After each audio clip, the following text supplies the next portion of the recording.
Hello students. मैंने आपको last lecture में करवाया था कि आप टेबल्स में रिकॉर्ड कैसे इंसर्ट करते हो। हमने उसके लिए इंसर्ट टेबल वाली कमांड को डिस्कस किया था। मैंने आपको बताया था कि इंसर्ट इनटू टेबल वाली कमांड में दो चीजें होती हैं।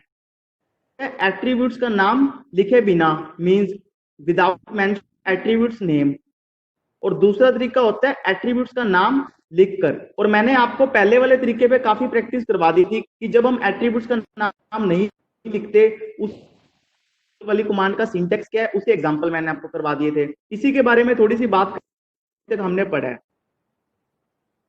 मैंने लिखा एट्रीब्यूट्स का नाम लिखे बिना, इसमें दो पॉइंट बनाए हैं। आपने दोनों पॉइंट्स को ध्यान से समझना है, आपको काफी कुछ नया इसमें लगेगा। पहला पॉइंट समझो, इसमें जब हम इंसर्ट रिकॉर्ड इंसर्ट करते हैं तो वैल्यूज का ऑर्डर एग्जैक्टली सेम रखना होता है जो एट्रीब्यूट्स का ऑर्डर है।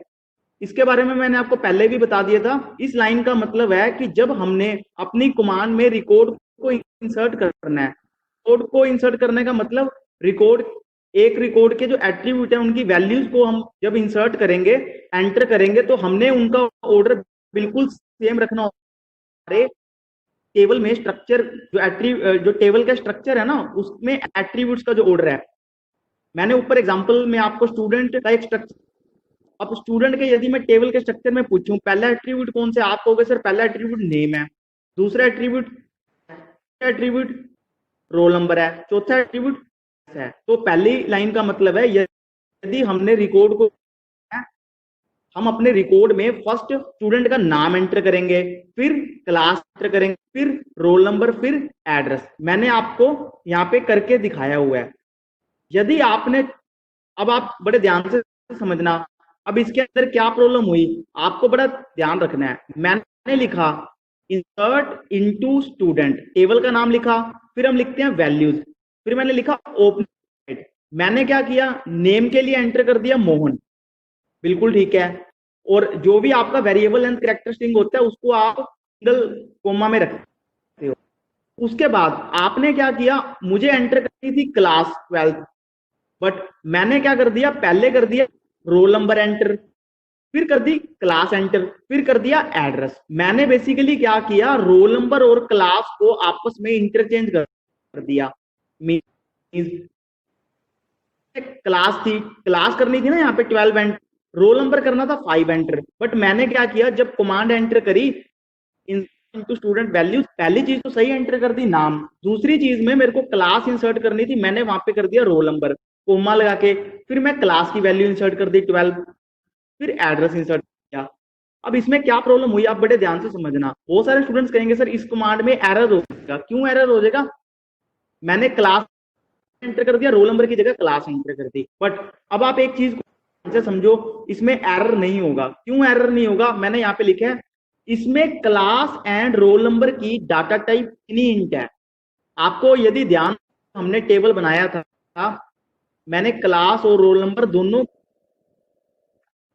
मैंने क्लास और रोल नंबर दोनों की इंट बनाया था। और मैंने आपको बताया था भी आप रिकॉर्ड करते हो तो कंप्यूटर हर डाटा टाइप को, हर एट्रीब्यूट की डाटा टाइप को चेक करता है। जब आपने ये कमांड करी इंसर्ट स्टूडेंट वैल्यू, पहली चीज आपने करी मोहन, कंप्यूटर समझेगा कि मोहन किसकी वैल्यू है, एट्रीब्यूट की।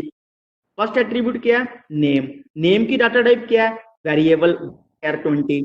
क्या मोहन वैरिएबल के हिसाब से सही है, बिल्कुल सही है। फिर वो क्या करेगा, दूसरे एट्रीब्यूट को चेक करेगा, दूसरे में आपने क्या एंटर किया 5। कंप्यूटर को कोई आप, आपके लिए रोल नंबर की वैल्यू 5 है, कंप्यूटर इसको 5 समझेगा। फिर कंप्यूटर चेक करेगा कि 5, सेकंड एट्रीब्यूट क्या है, क्लास, क्लास की डाटा टाइप क्या है, टिनी इंट। क्या 5 टिनी इंट की रेंज में करता है, बिल्कुल लाई करता है, मींस उस रेंज में फिट होता है, तो ये क्या सही है। तो कंप्यूटर क्लास की वैल्यू को क्या कर देगा 5।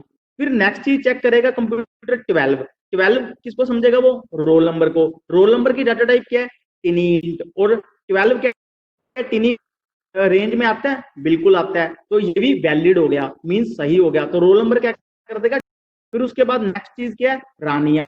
अब रानिया एट्रीब्यूट के लिए है, और एड्रेस की डाटा टाइप var20। क्या रानिया var20 में फिट होता है, बिल्कुल फिट होता है, तो ये भी सही हो गया। मींस आपकी कमांड बिल्कुल सही है। लेकिन आपने गड़बड़ क्या कर दी, ये आपने खुद गलती कर दी। आपने पहले 5 एंटर कर दिया, फिर 12 एंटर कर दिया। होगा क्या, इससे कंप्यूटर आपको एरर शो नहीं होगा। एरर क्यों नहीं शो होगा, क्योंकि एरर तभी आता है यदि डाटा टाइप में कोई प्रॉब्लम आ जाए। यहाँ पे डाटा टाइप में कोई प्रॉब्लम नहीं आई, क्योंकि 5 है वो टिनी इंट में आता है, 12 इंट में आता है, इसलिए कंप्यूटर को नहीं पता। कहीं आप सोचो कंप्यूटर खुद समझ जाए 5 रोल नंबर की वैल्यू होनी चाहिए थी, नहीं करेगा। क्लास की वैल्यू 5 हो जाएगी और रोल नंबर की वैल्यू 12 हो जाएगी, जो कि लॉजिक रॉन्ग है। लॉजिकली रॉन्ग का मतलब क्या है, आप ऐसा चाहते नहीं। आप चाहते थे कि क्लास 12 हो जाए, रोल नंबर की वैल्यू 5 हो जाए, बट आपने क्या किया, ऑर्डर को चेंज कर दिया। ऑर्डर को चेंज करने से हुआ क्या, टाइप सही थी, इस कारण से रिकॉर्ड तो इंसर्ट हो गया, लेकिन ये सही कोड नहीं है। ये चीज आपको चेक करनी है। अगर आप सोचोगे कि कंप्यूटर खुद से चेक कर लेगा, कंप्यूटर ये चीज चेक नहीं कर पाएगा। कंप्यूटर ने सिर्फ डाटा टाइप का एरर चेक करना है। यदि डाटा टाइप मिसमैच होता तो कंप्यूटर चेक कर लेता। वो करो, आपने जो 5 एंटर किया, यहाँ पे आप कोई अल्फाबेट एंटर कर लेते और अल्फाबेट टिनी इंट में नहीं, तो वो एरर शो कर सकता था और रिकॉर्ड इंसर्ट ना करता। बट आपने क्या गलती कर दी, 5 भी ना, तो कंप्यूटर क्लास की वैल्यू को 5 कर देगा, रोल नंबर की वैल्यू को 12 कर देगा, क्योंकि आप क्लास की वैल्यू 5, रोल नंबर की वैल्यू 12 एंटर करना चाहते। बट आप खुद क्या चाहते थे कि क्लास की वैल्यू 12 एंटर हो जाए, रोल नंबर की वैल्यू 5 एंटर हो जाए।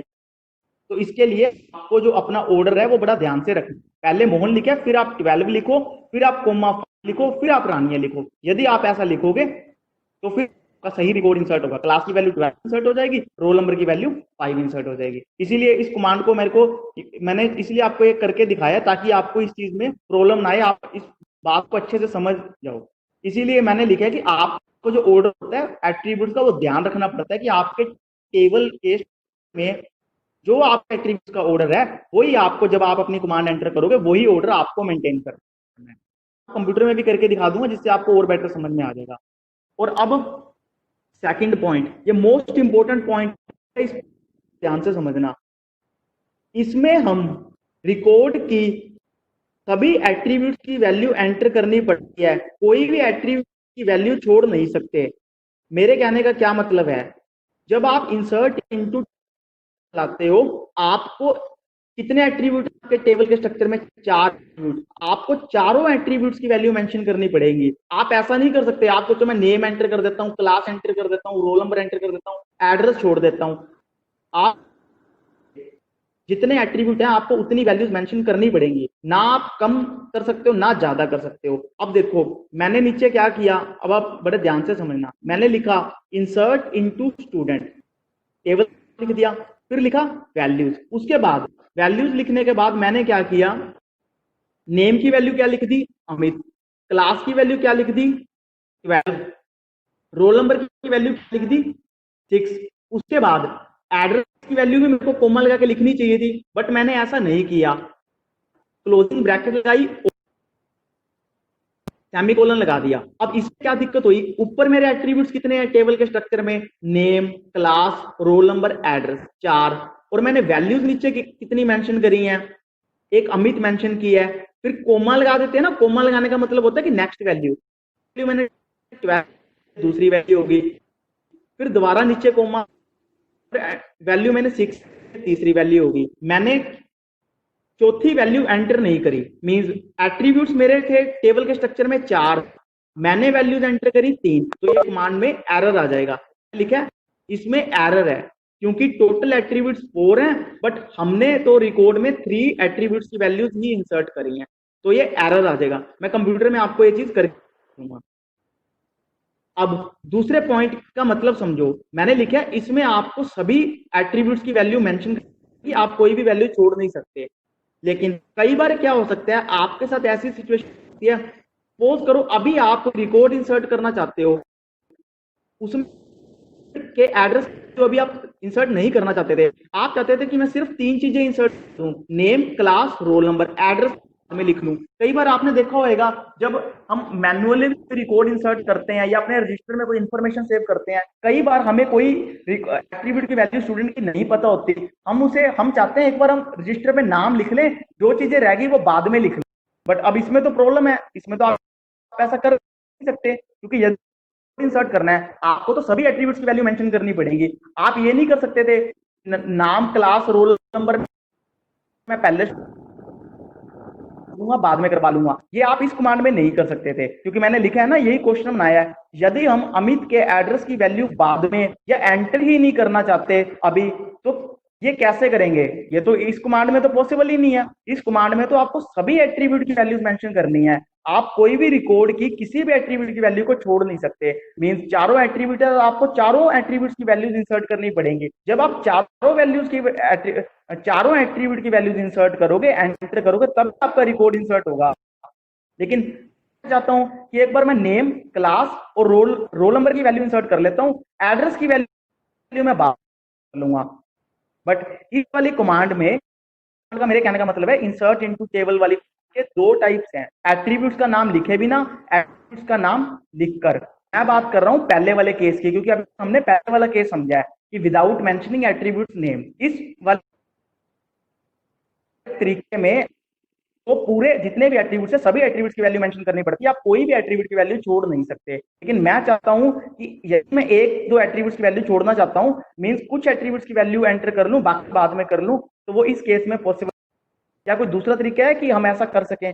बिल्कुल, उस नेक्स्ट स्लाइड में बात करेंगे। बट पहले के जो हम अभी डिस्कस कर रहे हैं, उसका नाम लिखे बिना इसमें आप नहीं कर सकते। आपको सभी एट्रीब्यूट्स की वैल्यू मेंशन करनी होगी। यदि आप चाहते थे कि एड्रेस की वैल्यू मैं बाद में एंटर कर लूं, वो उसके लिए आपको दूसरा तरीका फॉलो करना पड़ेगा, जो कि मैं आपको नेक्स्ट स्लाइड में डिस्कस करके बताऊंगा। एक बार जो अभी हमने दो बातें की हैं, इनको मैं आपको कंप्यूटर में सॉफ्ट करके दिखा देता हूं, ताकि आपको चीजें आसानी से और अच्छे से समझ में आ जाए।